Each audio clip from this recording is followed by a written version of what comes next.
పూరా లోకల్. దాంతోపాటు ఇంతకుముందే తెలిసి మాకు నిన్న ఏబిఎన్ రాధాకృష్ణ గారు ఒక స్టోరీ రాశారు. సరే, ఒక టీవీ ఒక ఛానల్ కాదు, మొన్ననే మహా టీవీ ఛానల్ మీద దాడులు చేశారు. మళ్ళా ఈ రోజు కేసీఆర్ జాగిరా తెలంగాణ అని చెప్పి ఒక ఎడిటోరియల్ రాస్తే ఏబిఎన్ ఆంధ్రజ్యోతి మీద దాడి చేస్తామని చెప్పి బీఆర్ఎస్ వాళ్ళు అన్నారట. ఇది మంచి పద్ధతి కాదు. దీని ప్రధాన కారణం ఎవరంటే రాష్ట్ర ప్రభుత్వం యొక్క చాతకాంతనం.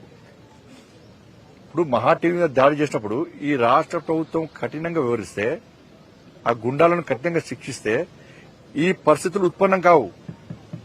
ఎందుకు తీసుకోరంటే వీళ్ళు వాళ్ళు ఒకటే, బీఆర్ఎస్ కాంగ్రెస్ ఒకటే.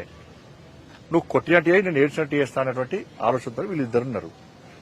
మహా టీవీ మీద దాడి చేసినటువంటి నిందితులను నామమాత్రంగా రిమాండ్ చేసిండు, ఏదో కథం బెయిల్ ఇచ్చిండు, కథం పంపించారు. బెయిల్ ఇచ్చే ఆస్కారం కావాలని రాష్ట్ర ప్రభుత్వం ఇచ్చింది.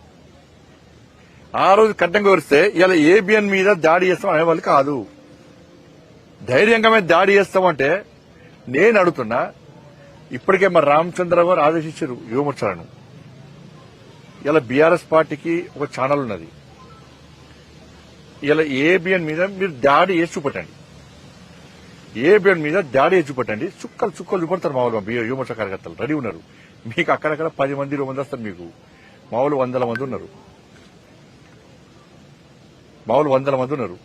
ఏబిఎన్ కాదు, ఏ ఛానల్ మీద దాడి చేసే ప్రయత్నం చేసినా బీఆర్ఎస్ లకు భారతీయ జనతా పార్టీ చుక్కలు చూపడుతున్న విషయాన్ని బీఆర్ఎస్ పార్టీ గుర్తించారు. నీ గుండాయిజం, నీ అయ్య గుండాయిజం ఈ తెలంగాణ రాష్ట్రం నడువు రాసిపెట్టుకోవడం, ఇంకా నీ అయ్య జాగిరి, నీ జాగిరి ఉందని చెప్పి ఉవ్విలుడుతున్నారు. ఇంకా అహంకారంతో మాడుతున్నారు. మొన్న కేసీఆర్ కొడుకు చూస్తే బీజేపీ వాడు, కాంగ్రెస్ వాడు, కాంగ్రెస్ వాళ్ళు పడతారు, మీరు వాళ్ళు కూడా పడతారు.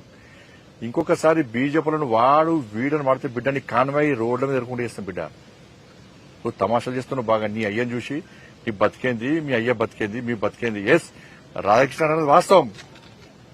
తెలంగాణ ఉద్యమం కంటే ముందు మీ ఆస్తిపాస్తులేంది, నీ కుటుంబ ఆస్తిపాస్తులేంది. 3 తల షర్ట్ వేసుకున్నావు నువ్వు, నీ కుటుంబం అంతా 3 తల షర్టు కింద రబ్బర్ చెప్పులు వేసుకుంటారు. మీరు ఫోటో చూపడతా. ఇవాళ మీ 1000 కోట్ల ఆస్తులు ఎక్కడి నుంచి వచ్చినాయి? 1000 కోట్ల ఆస్తులు ఎక్కడి నుంచి వచ్చినాయి నీకు? నువ్వు కేసీఆర్ కుటుంబం ఎన్ని లాంటి దెబ్బలు తిన్నది తెలంగాణ ఉద్యమంలో? ఎన్ని కేసులున్నా మీ మీద, ఎన్నిసార్లు జైలుకు పోయిన మీరు, మీ కుటుంబం.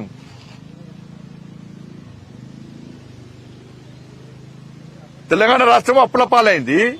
కేసీఆర్ కుటుంబము 1000 కోట్లు సంపాదించారు. ఇవాళ దుబాయ్ లో, మస్కట్ లో, అమెరికాలో మొత్తం పొట్టు వ్యాపారాలు చేస్తున్నారు.